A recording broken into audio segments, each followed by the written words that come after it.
Reaksi penduduk tempatan terhadap Malayan Union. Penentangan Raja-Raja Melayu terhadap Malayan Union. Pertama, membawa kes Malayan Union ke Mahkamah Tinggi England. Persidangan Raja-Raja Melayu di Istana Iskandaria, Kuala Kangsar pada bulan April 1946 memutuskan untuk mengemukakan bantahan melalui Mahkamah Tinggi di England. Kedua, menghantar surat bantahan ke London. Sultan Kedah, Perak dan Johor mengutus surat bantahan kepada George Henry Hall mendakwa baginda diperdaya oleh McMichael. Ketiga, menyokong Kongres Melayu. Kongres Melayu turut disokong oleh Raja-Raja Melayu. Kongres ini diadakan untuk menunjukkan kesungguhan orang Melayu menolak Malayan Union. Keempat, Permaisuri Perak memimpin gerakan menentang Malayan Union. Pada 28 Mei 1946, ahli Parlimen British tiba di Kuala Kangsar, Perak, tempat Sultan Iskandaria Shah bersemayam. Perhimpunan besar-besaran di Padang Bandar Diraja Kuala Kangsar menunjukkan raja dan rakyat bergabung untuk menentang Malayan Union. Kelima, memulaukan upacara pelantikan Gubernur Malayan Union. Raja-Raja Melayu memulaukan upacara pelantikan Gubernur setelah perjumpaan dengan Datuk On Jaafar di Hotel Staten. Penentangan rakyat terhadap Malayan Union. Pertama, bantahan Akhbar Melayu. Akhbar seperti Utusan Melayu Singapura, Majlis Kuala Lumpur dan Warta Negara Pulau Pinang telah menyuarakan bantahan dengan keras, mengecam dan mengutuk Malayan Union kerana merugikan orang Melayu. Kedua, bantahan Cendekiawan, tokoh pentakbir Melayu. Pemimpin Melayu seperti Datuk On Jaafar, Datuk Nik Ahmad Kamil, Zabah, Tengku Muhammad dan Datuk Abdul Wahab Abdul Aziz. Bantahan wanita. Tokoh seperti Cikgu Zahar Abdullah Batu Pahat, Halimatun Abdul Majid Rembau Saleha, Muhammad Ali dan Zahara Tamin Selangor. 3. Bantahan Persatuan Melayu. Persatuan Melayu seperti Syarikat Bekerjasama Saiburi, Persatuan Melayu Kedah, Perikatan Melayu Perak, Persatuan Melayu Selangor dan Persatuan Melayu Johor berjaya menghimpunkan orang Melayu dari seluruh negara. Bantahan di Kelantan, Kedah dan Johor. Bantahan di Kelantan. Pada 15 Disember 1946, seramai 10,000 orang berhimpun di Kota Baru semasa McMichael datang untuk mendapatkan tanda tangan Sultan. Bantahan di Kedah. Pada 19 Januari 1946, ribuan orang Melayu Kedah telah berarak di Alor Setar menentang Malayan Union. Bantahan di Johor. Pada bulan Januari 1946, Lembaga Kesatuan Melayu Johor melancarkan gerakan menentang Malayan Union. Perhimpunan itu disertai oleh Persatuan Melayu Johor. 5. Mengadakan Kongres Melayu. Penentangan gagasan Malayan Union dianjurkan oleh pemimpin Persatuan Melayu dan penglibatan Raja-Raja Melayu di negeri masing-masing. Perjuangan menentang Malayan Union berkembang ke peringkat kebangsaan apabila Zabah yang dipertua Persatuan Melayu Selangor menghubungi Datuk On Jaafar di Johor, Datuk Panglima Bukit Gantang di Perak dan Tunku Abdul Rahman di Kedah. 6. UMNO menganjurkan bantahan secara besar-besaran. United Malaysia National Organisation UMNO menganjurkan bantahan besar-besaran menentang Malayan Union. perasaan besar-besaran menentang Malayan Union diadakan semasa ahli parlimen British, yaitu L.D. Gamans dan David R. Williams, membuat tinjauan berkaitan dengan penentangan orang Melayu terhadap Malayan Union. 4.4 Penyerahan Sarawak kepada Kerajaan British. Selepas Perang Dunia Kedua, Sarawak diserahkan kepada British. Penyerahan itu menimbulkan pelbagai reaksi daripada penduduk tempatan. Pentadbiran tentera di Sarawak. Setelah Perang Dunia Kedua tamat, tentera Australia mendarat di Kuching dan memperkenalkan pentadbiran tentera, yaitu British Borneo Civil Affairs Unit, singkatannya BBCAU, pada 11 September 1945. Pada tahun 1946, British kemudian memperkenalkan BMA di Sarawak. Pada 1 Julai 1946, Vannerbroek menyerahkan Sarawak kepada kerajaan British. Penyerahan ini mendapat tentangan hebat daripada masyarakat tempatan di Sarawak. Faktor penyerahan Sarawak kepada British. Pertama, masalah perwarisan takhta. Vannerbroek tidak mempunyai anak lelaki untuk menggantikan tempatnya sebagai raja, sedangkan beliau semakin tua dan uzur. Vannerbroek enggan melantik anak saudaranya Anthony Brooke, anak Bertram Brooke, untuk menggantikannya. Kedua, desakan kerajaan British. Pada 19 Jun 1944, pihak pejabat tanah jajahan mendesak Vannerbroek memberikan kuasa yang lebih luas kepada British untuk meluaskan penguasaannya di Sarawak. Dengan menjadikan Sarawak sebagai tanah jajahannya, British dapat menguasai kekayaan ekonomi dan menjaga kepentingan pelaburan British di negeri itu. Pada 28 Februari 1945, pejabat tanah jajahan mengutus surat kepada Vannerbroek tentang pendirian untuk menyerahkan Sarawak kepada British. Akhirnya Vannerbroek bersetuju dan menyerahkan Sarawak kepada British. Dan yang ketiga, masalah keuangan. Vannerbroek menghadapi masalah keuangan untuk memulihkan Sarawak selepas tercetusnya Perang Dunia Kedua. Ekonomi Sarawak terjejas, lumbung minyak musnah dan ladang getah juga terbiar. Kemudahan pendidikan, kesehatan, jalan raya, dan lapangan terbang juga perlu diperbaiki. Vannerbroek tidak mampu untuk membangunkan negeri Sarawak semula. Proses penyerahan Sarawak kepada British.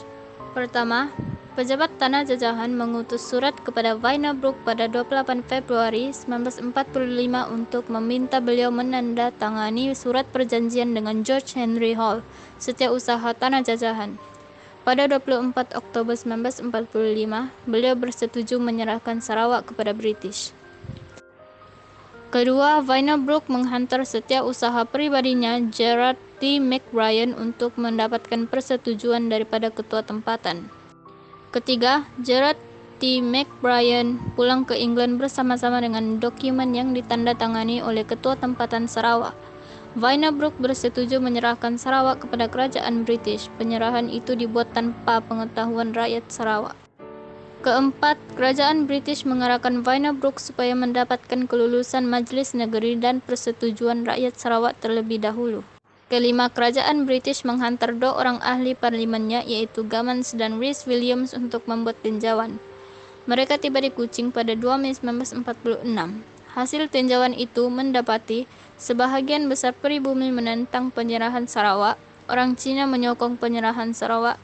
Terdapat juga penduduk yang tidak memahami maksud penyerahan Sarawak. Laporan Gamans dan Rhys Williams berkaitan dengan isu penyerahan Sarawak dibawa ke Majlis Negeri untuk diundi. Keenam, Majlis Negeri telah mengeluarkan rang undang-undang penyerahan Session Bill. Keputusannya menunjukkan bahwa golongan pro penyerahan menang dengan 19 undi sementara 16 undi menentang. Dan yang terakhir, taraf Sarawak sebagai negeri naungan British dimansuhkan. Sarawak disahkan sebagai tanah jajahan British. Pada 1 Julai 1946, hari penyerahan Sarawak diisytiharkan di Kuching.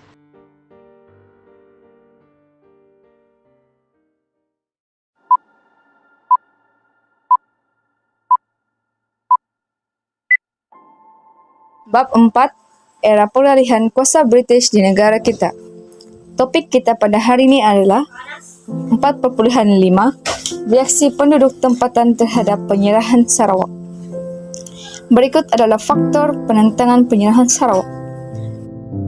Pertama, tindakan Vannerbroek bertentangan dengan Perlembagaan 1941. di mana prinsip ke-8 yang mengandungi pemerintahan sendiri akan diberi kepada rakyat Sarawak. Menurut perlembagaan ini, penduduk akan dibimbing untuk mentadbir negeri mereka sendiri. Namun, tindakan Wynebroek melanggar prinsip ke-8 ini. Faktor yang kedua adalah Wynebroek mengetepikan surat wasiat Charles Brooke. Beliau membuat keputusan tanpa berbincang dengan Raja Muda Anthony Brooke dan Tuan Muda Burton Brooke.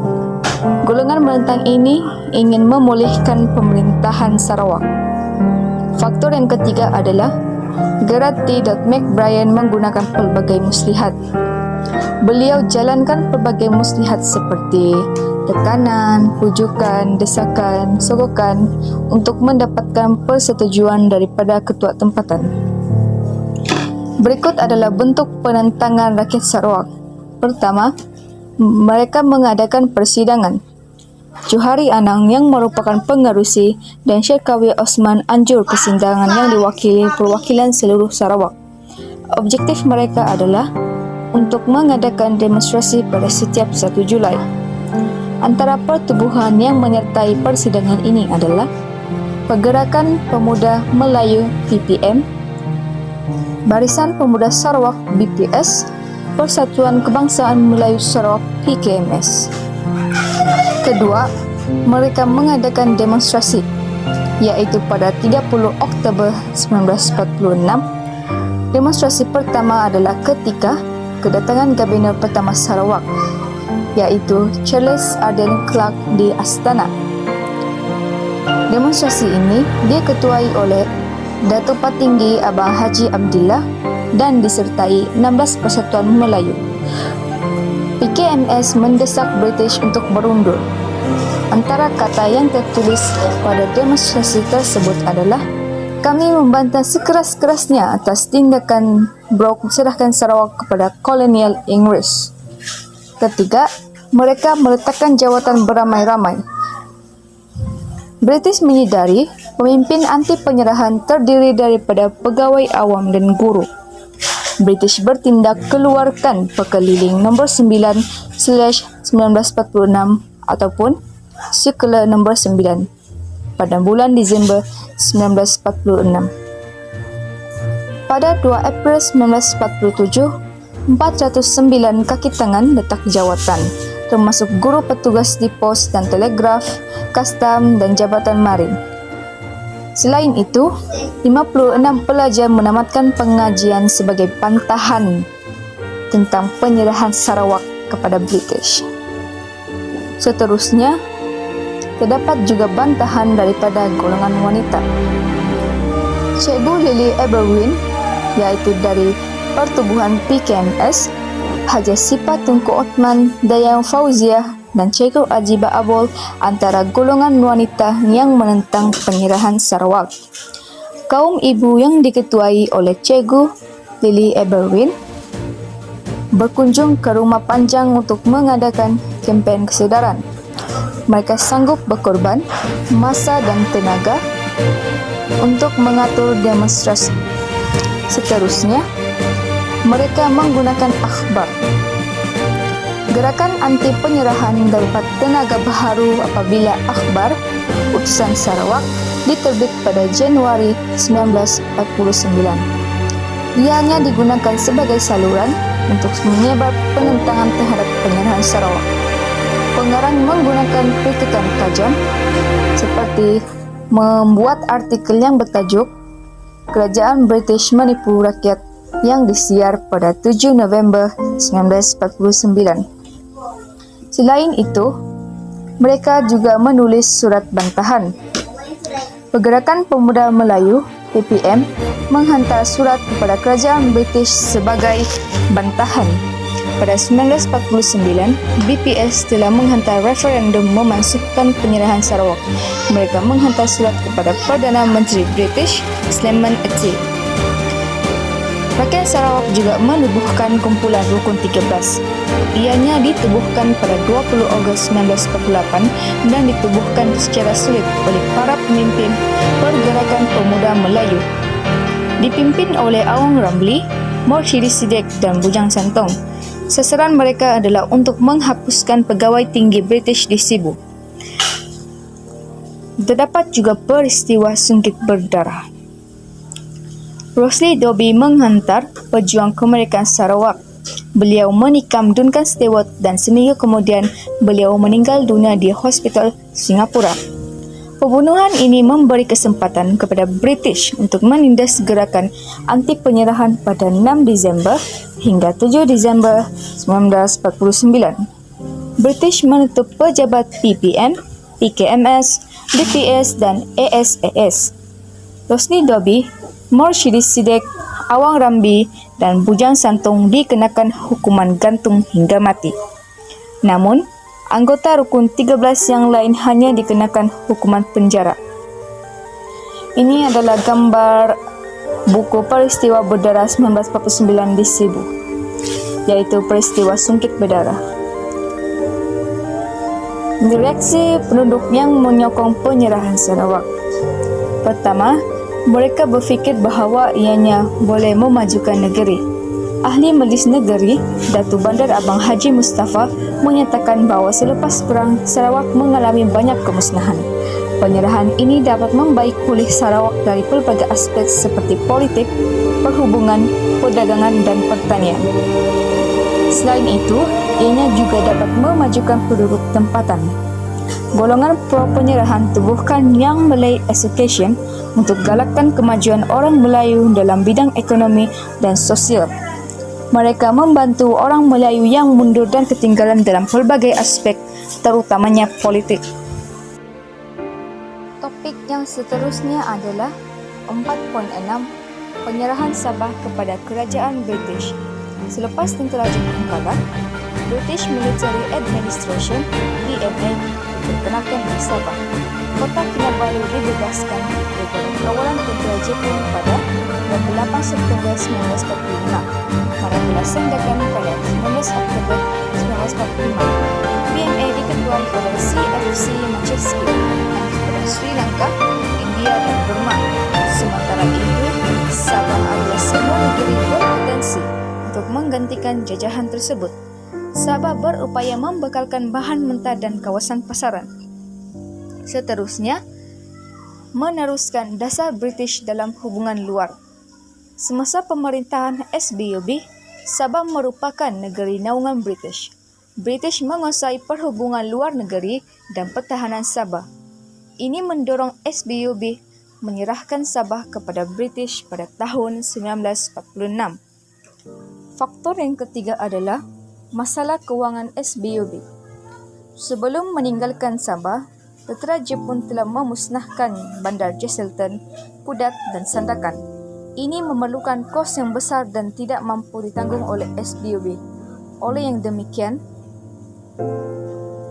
SBUB menyerahkan Sabah kepada kerajaan British. Topik yang terakhir dalam bab 4 adalah 4.7 Reaksi penduduk tempatan terhadap penyerahan Sabah. Penyerahan Sabah kepada British pada 15 Julai 1948 tidak mendapat sebarang penentangan daripada rakyat Sabah kerana British menindas kegiatan persatuan. Kesukaran pemimpin Sabah menghimpunkan kesemua etnik dalam satu pertubuhan kerana Sabah terdiri daripada pelbagai etnik, bahasa, budaya, sistem kepercayaan, pertempatan dan kegiatan ekonomi. Organisasi seperti Persaudaraan Sahabat Penas Sabah, PASPAS, ditubuhkan untuk memperbaiki keadaan ekonomi dan politik kaum Bumiputera. Mereka bergiat aktif membangkitkan kesedaran berpolitik dalam kalangan masyarakat. Ini menyebabkan British risau pengaruh pemimpin ini menggugat kedudukan mereka. Oleh itu, mereka bertindak dengan memindahkan ahli dengan pemimpin yang aktif ke bandar lain dan akhirnya menjadi lemah. Seperti Kebangsaan Melayu Labuan dan ahli Persaudaraan Sahabat Penan Labuan 1940. Reaksi penduduk tempatan terhadap penyerahan Sabah juga menyebabkan menghadkan peluang pekerjaan. Dasar British menghadkan peluang kepada penduduk tempatan daripada melibatkan diri dalam bidang pentadbiran. Ini menyebabkan penduduk Sabah kurang mempunyai pengalaman dalam sistem birokrasi barat. Sekian, terima kasih.